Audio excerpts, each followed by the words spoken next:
Qatar की एक अदालत ने अगस्त 2022 में गिरफ्तार भारतीय नौसेना के 8 पूर्व कर्मियों को मौत की सजा सुनाई है। भारत ने इस फैसले को असंबद्ध करारी बताते हुए कहा है कि सरकार सारे कानूनी विकल्प पर विचार कर रही है।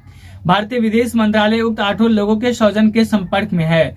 सरकार शुरू से ही इस मुद्दे को काफी गंभीरता से ले रही है और उन्हें राजनयिक तौर पर जो भी मदद संभव है उन्हें देने की कोशिश जारी है। भारत और कतर के रिश्ते मजबूत हो रहे हैं और हाल के वर्षों में दोनों देशों के बीच कारोबार एवं रणनीति रिश्तों के विस्तार देने की कोशिश की जारी थी। कतर के समाचार पत्रों के रिपोर्ट के मुताबिक 8 भारतीयों पर जासूसी के आरोप लगाए गए हैं, लेकिन न तो कतार के और न ही भारत के अधिकारियों ने आरोप को सार्वजनिक किया है। भारतीय नौसेना के ये पूर्व अधिकारी अभी कतर सेना से जुड़ी कंपनी अल दहरा ग्लोबल टेक्नोलॉजीज में काम कर रहे थे। विदेश मंत्रालय ने गुरुवार को बयान में कहा है कि हमें यह सूचना मिली है कि कतार के कोर्ट ने प्रथम दृश्य अल दहरा कंपनी में कार्यरत 8 भारतीयों को मौत की सजा सुनाई है। हम कतार के अधिकारियों के साथ भी इस मुद्दे को उठाएंगे।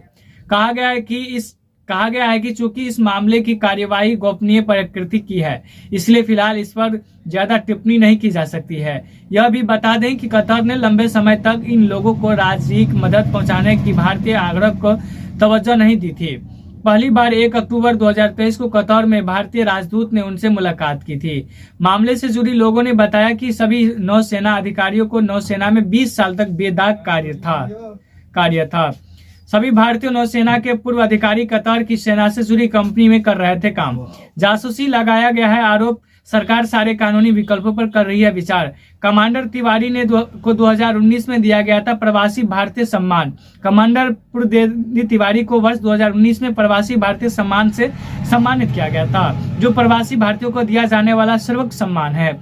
उस समय एक पोस्टर में दोहा स्थित भारतीय दूतावास ने कहा था कि कमांडर तिवारी को यह पुरस्कार विदेश में भारत की छवि बढ़ाने के लिए दिया गया है। दूतावास ने कहा था कि यह पुरस्कार कतर अमीरी नौसेना बलों के लिए क्षमता निर्माण में उनके योगदान के लिए, जिसमें भारत कतर द्विपक्षीय सहयोग को बढ़ावा मिलता है। वह NRI या PIO के लिए इस सर्वोच्च सम्मान से सम्मानित होने वाले पहले भारतीय सशस्त्र बल के कर्मी हैं।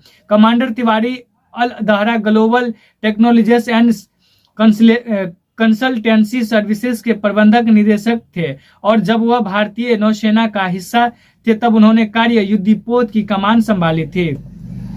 कांग्रेस के उम्मीदवार सरकार करेगी जल्द रिहाई का प्रयास।